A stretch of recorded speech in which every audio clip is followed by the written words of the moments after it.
बाबर आजम ने आज एक कितना काम एंड कूल इंटरव्यू दिया है कि अपने बैटिंग ऑर्डर से लेकर टी20 में ड्रॉप होने तक हर सवाल का जवाब ऐसे दिया है कि दरिया को कूजे में समा दिया है।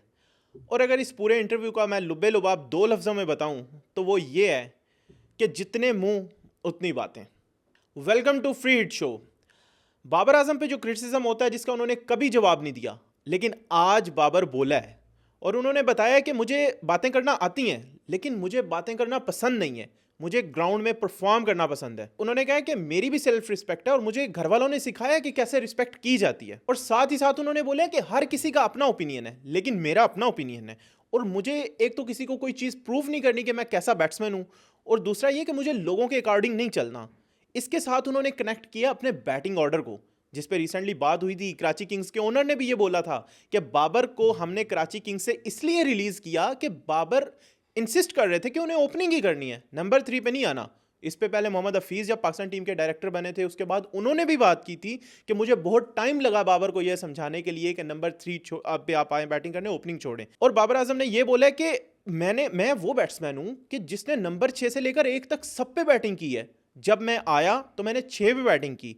और उन्होंने अपना नाम लेके मेंशन किया है कि बाबर ने इतने बैटिंग ऑर्डर चेंज किए कि जब कोई टीम में बैटर आता है बाबर का नंबर चेंज कर दो, बाबर को ओपन बना दो, ओपनिंग पे परफॉर्म नहीं हो रहा तो वन डाउन कर दो, वापस ओपनिंग पे ले जाओ। तो बेसिकली वो एक फ्रस्ट्रेशन नज़र आई है, बाबर अंदर से भरा हुआ है लेकिन वो ज़ाहिर है कि जवाब नहीं देते क्रिटिसिज्म का, तो उन्होंने कभी इस पर बात नहीं की। लेकिन आज उन्होंने इस पर भी बात की है कि बैटिंग ऑर्डर भी मेरा ऐसा नहीं है कि जो कभी चेंज नहीं हुआ या मैं एक चीज़ पे रहता हूँ। और उन्होंने कहा है कि मेरे लिए सबसे इंपॉर्टेंट पाकिस्तान की टीम है और मेरे लिए इंपॉर्टेंट पाकिस्तान है।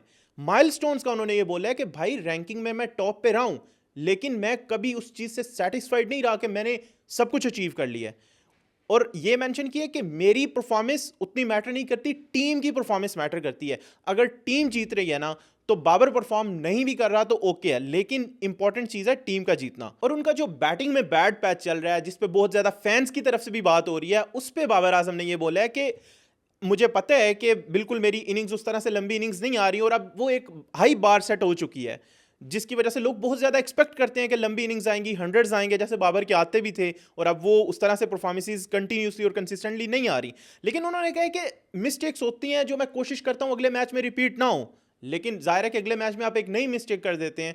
तो ही सेड कि ये मुझे आइडिया है इन चीज़ों का, लेकिन ये क्रिकेट का हिस्सा है कि आप मिस्टेक्स करते हो और इस तरह से बैटिंग स्ट्रगल्स आप पे आती रहती हैं। और इसी के साथ बाबर ने स्ट्राइक रेट ब्रिगेड को बहुत करारा जवाब दिया है। उसने बोला कि भाई मुझे पता है क्रिकेट कितनी तेज़ हो रही है और कहाँ जा रही है, लेकिन मुझे ग्राउंड में खड़े हुए सिचुएशन और टीम डिमांड को भी देखना है। ये तो नहीं है कि 50 के ऊपर पूरी टीम आउट हो जाए और पूरे ओवर्स भी ना खेले जाएं। और इसके बाद आती है इस इंटरव्यू की सबसे इंपॉर्टेंट बात कि जो बाबर आजम और रिजवान टी20 से ड्रॉप हुए थे, बाबर ने बोला है हमें तो बोला गया था कि आपको रेस्ट दिया गया है।